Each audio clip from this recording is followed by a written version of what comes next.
आजकल स्मोक का बहुत इशू है जी जी। और ओवरऑल हम जब देखते हैं या अगर हम ट्रांसपोर्ट को भी देखते हैं तो सबसे बड़ा इशू इम्प्लीमेंटेशन का है। लॉ बने हुए हैं जी जी लेकिन इम्प्लीमेंटेशन नहीं है। हमारे यहाँ पॉलिसीज़ भी बनती हैं लेकिन पॉलिसीज़ का जो फेलियर होता है वो इम्प्लीमेंटेशन की वजह से होता है। जी एग्जैक्टली। आप इस पॉइंट ऑफ व्यू से आपका क्या?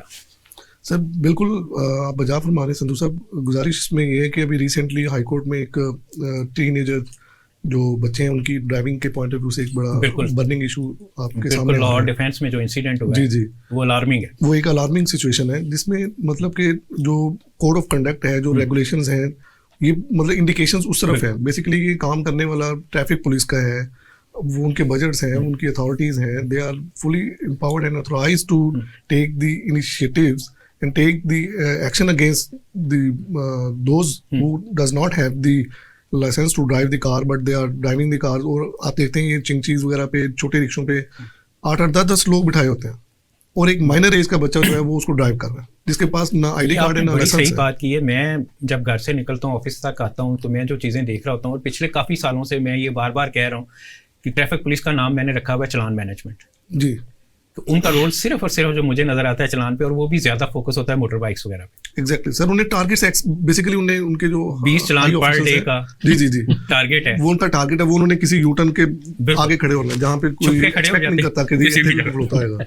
वो ऐसे आपने यूटर्न जेल रोड से लेना है तो वो जैसे आप टर्न लेंगे बड़ा पीसफुल माहौल होगा, ये नहीं पता कि आगे जो है ना 2 वार्डन खलोते रहे। उन्होंने जो है वो आपको एक पर्ची दे देनी। सर ये तो एक बात वो ट्रैफिक मैनेजमेंट लेकिन बट दे आर जी exactly they are not for hiring to just create the revenue. वो तो रेवेन्यू उनका काम नहीं है, ये उनका काम नहीं है सर। लेकिन अनफॉर्चुनेटली अब ये जैसे अलीज़िया बाजवा का भी काम नहीं था कि वो ये ऑर्डर करते कि जी आप जो माइनर एज के बच्चे हैं उनके खिलाफ जो है वो क्रैक डाउन करें। ये बेसिकली अथॉरिटीज़ का अपना काम था।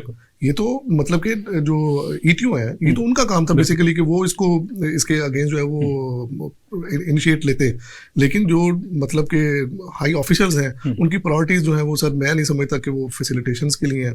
वो मतलब कि मेरा ख्याल के मुताबिक कि जितना दूसरे को तंग रखा जाएगा, जितना दूसरे को परेशान रखा जाए। अब आप देखते हैं लाहौर में लंबे लंबे सिग्नल्स हैं। बिल्कुल।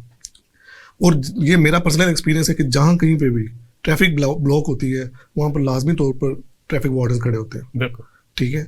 और अगर आप इनको हटा दें और सिर्फ जो सिग्नल्स हैं उनको सिग्नल फ्री कर दें, ठीक है, यू टर्न्स बना दें वहाँ पे या उनको सिस्टमैटिक कर दें, अदरवाइज वो यानी कि डिजिटल। यू टर्न की बात की तो हमारे जो यू टर्न बने हुए हैं वो भी एक्सीडेंट टर्न है जी। कि जिस तरह के यू टर्न बने हुए अगर फास्ट लेन में आप यू टर्न बना देंगे तो एक बंदा फास्ट आ रहा है उसको नहीं पता कि आगे यू टर्न है तो वो डिवाइडर के ऊपर चढ़ जाएगा।